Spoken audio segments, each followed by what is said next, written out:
bu dee abonné go ci sunu page bi mën nga bës foofu ñu bind s'abonner nga bësaale cloche boobu ngir ngay mën di am sunu yeneen i notification wala saa sunu dugalee beneen vidéo bu bees. Alors oui, avant de venir sur l'objectif, je vais venir sur l'initiative. Je vais être transparent avec tout le monde.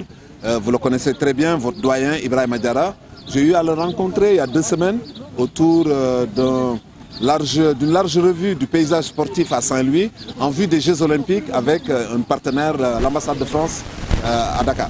Et quand on a rencontré Ibrahima, on a discuté et moi mon propos sur la presse c'était comment le secteur du sport et développement dans lequel Askan est engagé depuis plus de 20 ans, comment faire de telle sorte que la presse puisse s'en approprier et avoir tous les éléments de langage autour des enjeux et de la démarche qui l'entoure. Et en discutant avec Ibrahima, on a pensé à une formule qui permettrait d'informer la presse ou de partager avec la presse les enjeux de ce secteur. Et c'est là que l'idée de club de la presse est sortie. J'en avais jamais entendu parler, mais ce mot me disait quelque chose pour l'avoir entendu, mais je ne voyais pas le format. Mais très vite, on a compris que c'était un moyen de partager de l'expérience, de partager des choses avec la presse. Et à partir de là, le fait de l'avoir tenu aujourd'hui nous montre sa pertinence et aussi une forme de collaboration des acteurs de terrain avec la presse qui ne se résumerait pas seulement à faire des choses que la presse viendrait couvrir. Mais c'est d'impliquer la presse dans ce qu'on fait pour qu'ils aient eux, les mêmes éléments de langage et qu'ils en deviennent des acteurs de plaidoyer. Ce club de la presse, c'est une façon de créer une collaboration future avec la presse, mais c'est aussi faire de la presse mais un acteur de plaidoyer. Et je pense que ça fait partie aussi des choses, des missions qu'on pourrait attendre d'une presse. C'est de faire le plaidoyer, mais surtout si c'est quelque chose comme le sport et développement qui embrasse de l'éducation, des enjeux de santé publique, des enjeux de cohésion sociale. Donc je pense que la presse est bien à sa place pour participer à un tel événement et pour en être aussi les acteurs. Et Askan aussi a eu très vite l'engagement de dire qu'il faut qu'on arrive à le démocratiser. Ça veut dire quoi? Ça veut dire ce que fait Askan, si on reste qu'à Askan à le faire, ils ne seront pas nombreux à en bénéficier. Donc Askan a toujours été dans cette démarche de démultiplier ses actions à travers de la formation avec le partenaire stratégique et l'université. C'est aussi à travers des structures communautaires qui peuvent porter ce programme dans les quartiers, dans les communautés. Mais Askan, c'est aussi le travail à l'école. Parce que si on s'adresse aux enfants, le premier réflexe, c'est d'aller les trouver là où ils sont le plus nombreux et où ils sont le plus longtemps possible. C'est l'école. Et donc Askan, depuis 2007, travaille avec les écoles de Saint-Louis, du Sénégal. Pour vous dire, on a développé un programme de Kids Athletics avec à l'époque le défunt président Lamine Diack, que repose en paix, et qui nous a donné une opportunité de pénétrer à l'école avec un outil qui s'adressait vraiment au milieu scolaire. Et pour ça, on est rentré dans plus de 200 écoles au Sénégal. Donc, la mission de Askan, elle passe obligatoirement par l'école, non seulement pour relancer le sport à l'école, mais pour faire aussi de ce qu'est le sport un facteur d'éducation. Quelle est l'importance du sport au niveau des écoles? Alors, l'importance du sport à l'école, tout à l'heure on a parlé de comment à une époque le Sénégal a sorti plein de talents à travers l'UASU, mais il faut rappeler tous que ces talents-là, ils n'ont jamais été professionnels de football. Et quand tu regardes, ils sont tous devenus des personnes de grande moralité qui ont une orientation professionnelle remarquable. Mais le sport à l'école, c'est aussi ça. Ce n'est pas seulement pour devenir sportif professionnel, c'est aussi pour développer des compétences de vie. Hier, on a eu une formation de formateurs avec des enseignants de Saint-Louis. Quand on leur a demandé les bienfaits du sport pour l'école, il y a eu au moins plus de 15 mots-clés qu'ils ont sortis. Il n'y a aucun mot-clé qui avait lien avec des apprentissages scolaires. C'était des compétences de vie. C'est le dépassement de soi, c'est le développement de la personnalité, c'est l'esprit de fair play, c'est l'esprit d'équipe, c'est la capacité, le goût de l'effort. Le sport,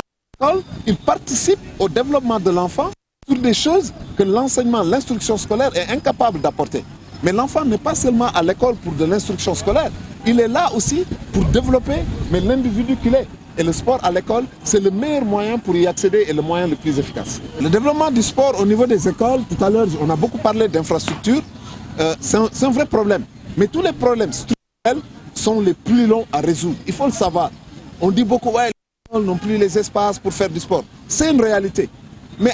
alors, qu'est-ce qui est plus facile? D'adapter le sport aux réalités structurelles des écoles. Et le Kids Athletics qu'a développé la Fédération internationale d'athlétisme, qu'a porté de façon extraordinaire le président Lamine Diack, avait compris ça, a créé un outil qui est le Kids Athletics, mais qui se fait entre les arbres, entre les classes, et qui utilise tous les petits espaces de l'école. Tous les gens qui nous ont accompagnés dans le Kids Athletics, vous la presse, vous l'avez observé. Donc, développer le sport à l'école ne peut pas être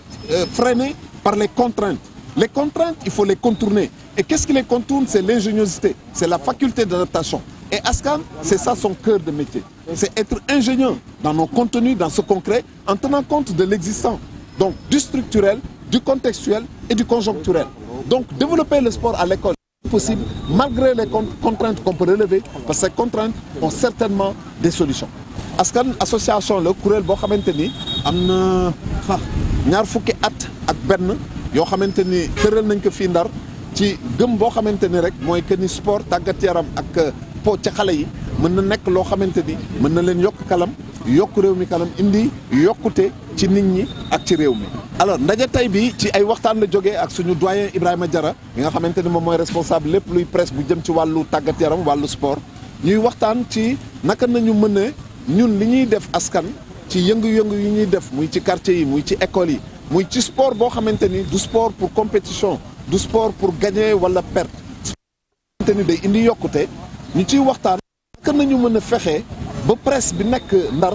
et nekk au niveau national mën a jël façon sport boobu mën ko def yëfu boppam di ko waxtaane parce que bu ñuy wax sport tey jii rek waxu compétition nañu wax waxu performance waxu réussite financière et bi ñuy waxtaan ci loolu ma ne que nan nañuy def ba presse bi ñu mën a egg ci ñoom boole leen ci lu mel ni ñuy def si nañuy waxtaan ci ay façon yu bëri ba mu tudd club de la presse ma ne ku dégg club de la presse rek ni am na benn kuréel bu ñuy dajal du kuréel boo xamante ne askan da koo dajale pour presse bi dajaloo presse bi ñooy dajaloo seen bopp ci li leen boole mais ñun ci li ñuy yëngati muy sport ci développement sport yokkute mën nañ ci dajale presse bi ba mu def ko yëfu boppam ba bu askan di def boor bi presse bi aussi di def booru boppam donc club de la presse tey bi li ko indi foofu la jógee et ni mu amee gis nañu ku nekk ni mu ci kontaanee et ku nekk ni mu ci gisee sa bopp et ku nekk génn na fii xam ni lii ñu fi doon waxee tey jii moom ci boppam mën na ko gàddu di ko waxtaanee parce que am na ci ay éléments yoo xamante ni gëmoon na ko tey jii gis na ni aussi am na nu muy doxee am na ñoo xamante ni ñoo ngi koy firndeel ci terrain bi. ban njëriñ la sport am ci biir école yi. alors njëriñu sport ci biir école du tey et du rek Sénégal fépp la parce que màggu xaleel moo ànd ak loolu xaleel buy màgg day màgg ci xelam di màgg ci ay cërëm dañ koy wax toujours xale école dafay dem ñu jàpp ni màggu xale école ci xelam rek la nekk ci yiñ koy jàngal mais dañuy fàtte ni xale bi diir bi muy passé ci biir école moo ëpp bu muy passé feneen du ko sax passé këram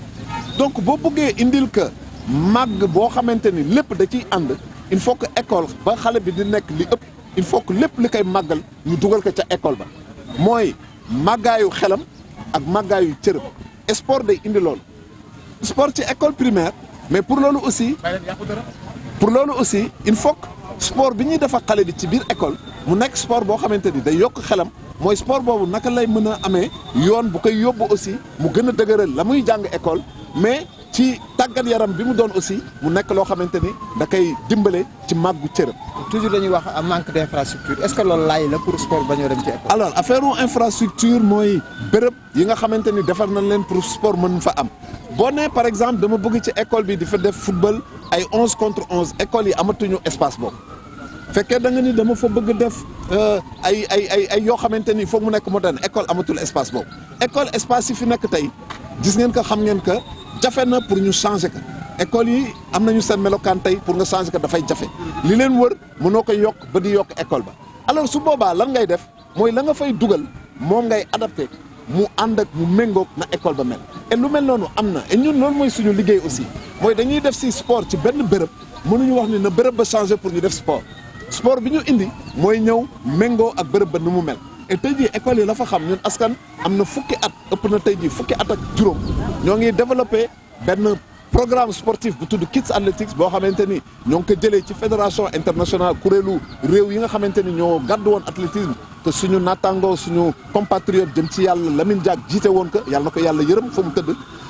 développé woon nañu ñoom benn sport boo xamante ni ñun askan dawal nañ ko fukki at ak juróom école boo dugg mën nga ko fa teg sport la boo xam xale yi mën nañuy jouer di wër garab yi di wër mur yi di wër classe yi donc école yi ni mu mel am na sport bu ñu fa mën a def gannaaw xam nañu lan ak lan nañ fa war a def ak nag nañ koy méngoolee ak ni école yi mel. infrastructure bu CM Guiabert dellu si. alors ci rek infrastructure yi ñuy wax ci biir école indi na askan tey ji mu réaliser benn infrastructure sportive ci biir collège Guiabert et collège Guiabert ku ko xam-xam ni mook HLM ñoo janoo HLM fa laa màgge collège boobu laa jànge et association askan ci 2003 bi ñuy commencé suñu activités yi première activité yi foofu la amoon donc tey jii askan bu amee projet bu ko mën a permettre ba mu defar foofu terrain de sport delloo njukkal la loo xamante ni askan daf ko moom la preuve waa école bi xam nañ ko du lundi au vendredi heure cours du lundi au vendredi terrain bi waa école bi ñoo ko moom ak le système scolaire à Saint-Louis beneen école bu bëgg ñëw def fa sport na ko xoolanteeg waa école bi xoolanteeg waa IF ñu moom mais loolu day wane dellu si waat li ma wax léegi terrain boobu benn plateforme la gazon synthétique boo xam mën nga fa def football à 5 mën nga fa def handball mën nga fa def basket mën nga fa def volley bi may wax léegi nii terrain buy ñëw ci biir école moom moo war a méngoog école bi ni mu mel lii aussi xalaat la pour xarañ ban ngay def pour indi sport yu bëri ci biir école ci benn terrain. Ce que je voudrais dire, c'est que nous sommes venus ici sur invitation de M. Insa Diagne, le président de Askan, parce qu'il est en train de réaliser beaucoup de choses au niveau de l'éducation, mais surtout dans le domaine du sport. Évidemment, quand on parle de sport au niveau du ministère de l'Éducation nationale, on pense à la DESAGE, la division des activités sportives de jeunesse. Quand on parle d'éducation aussi, on pense peut-être aux inspecteurs. Mais nous, on est là parce que nous travaillons autour d'un média qui s'appelle Canal Éducation et qui, dans le cadre de son déploiement, est en train de prendre des initiatives. Et quand Essa nous a parlé de ce qu'il est en train de faire, on s'est dit qu'on va accompagner ce qu'il est en train de faire autour d'un club de la presse qui nous a permis de rencontrer les journalistes de Saint-Louis. Et je pense que nous avons aujourd'hui le sentiment d'avoir participé tant soit peu aux activités déjà de sensibilisation, aux activités de communication, mais aussi à ce raffermissement des liens entre la presse et l'association Askan, qui est un acteur de développement et qui a besoin en réalité du partenariat avec les médias. Je dois rappeler que les problématiques de l'heure aujourd'hui, quand on parle de sport, quand on parle d'éducation, on pense, comme on l'a dit, aux activités olympiques qui vont se dérouler en 2006. On va penser également en 2026. On va également aussi penser au développement de ces enfants autour du sport, mais aussi voir comment le sport peut impacter aujourd'hui nos jeunes. Aujourd'hui, je pense qu'au moment où le ministre de l'Éducation nationale, Moustapha Mamba Guirassy, parle d'une société éducative, mais ça veut dire qu'on doit aller vers la formation de jeunes pétris de valeurs, pétris de beaucoup de qualités qui devraient faire de ces jeunes demain un citoyen du monde. Parce que au-delà de l'instruction, au-delà des connaissances que nous avons au niveau de l'école, le jeune que nous devons former doit être capable d'intégrer son milieu, doit être capable aussi de rendre service à son milieu. Et c'est ce que nous a présenté Askan, des enfants qui sont sensibilisés autour des problématiques de l'environnement, qui sont sensibilisés autour des problématiques de la santé, qui sont sensibilisés autour des problèmes même de l'éducation et de la formation de façon globale. Je pense que nous, on ne peut qu'accompagner et inviter toute la presse de Saint-Louis qui a vraiment aujourd'hui réalisé une mobilisation score autour de cette problématique. Je pense qu'un partenariat vient de naître et nous allons continuer. Et dans toutes les régions du Sénégal, à chaque fois qu'il y a des initiatives de ce genre qui touchent l'éducation et la formation, en tout cas nous au niveau de la DRTS et de Canal Éducation, on va accompagner. Nous sommes venus parce que Askan dafa am muy association boo xam ne bii dafa am ay activités yu am solo yu muy def jëmee ko ci xale yi ak wàllu tàggat yaram. ñun nag ministère éducation nationale li fay suñu wàll mooy lépp loo xam ne lii lu rafet la ñu siiwal ko donc looloo taxoon ñu ñëw lëkkaloo ak association Askan ànd ak suñu naataangoom journalistes yi nga xam ne ñoo nekk fii tey ci Saint-Louis pour vraiment waxtaanee benn ponk rek ñu tuddee ko tàggat yaram ak développement. tàggat yaram ak développement nag dafa bokk ci li nga xam ne moom la jawriñ ji ñu dénk wàllu njàng mi ak gouvernement bu bees bi li nga xam ne moom la ñu santaane mooy nañu fexe ba jóge ci système éducatif dem ci société éducative nag du dara lu dul xale bi nga xam ne bii moom la ñuy former ci école bi mu doon koo xam ne kii dafay ubbeeku ci société bi am ay valeur te ku ne xam na ne sport tàggat yaram dafa bëri ay valeur bokk na ci buñ ne xale bi day def sport ñu ne kii kat doon na koo xam ne kii dina am yërmande parce que biir sport dafa am yërmande buñ ne dafay def sport ñu ne kii kat doon na koo xam ne kii dafay mën a muñ parce que dinañ la gaañ dinañ la dóor wala ñu gañe la buñ ne kii dafay def sport ñu ne kii kat doon na koo xam ne kii dafay bëgg moroomam parce que lëkkaloo bi am seen diggante loolu dafay doon loo xam ne lii ci xol la jógee jëm ci xolu xale donc muy ay valeurs yu bëri yoo xam ne yi parce que li ñuy wootee ci société éducative moom la ñu fekk foofu looloo tax ñun ñi nga xam ne ministère de l'éducation nationale moo ñu dooleel ba ñu am chaîne de télévision canal éducation lépp luñ ci mën a siiwal ànd kook suñu naataangoo yi dinañ ko def incha allah. bu dee abonné go ci sunu page bi mën ngaa bës foofu ñu bind s'abonner nga bësaale cloche boobu ngir ngay mën di am sunu yeneen i notification wala saa sunu dugalee beneen vidéo bu bees.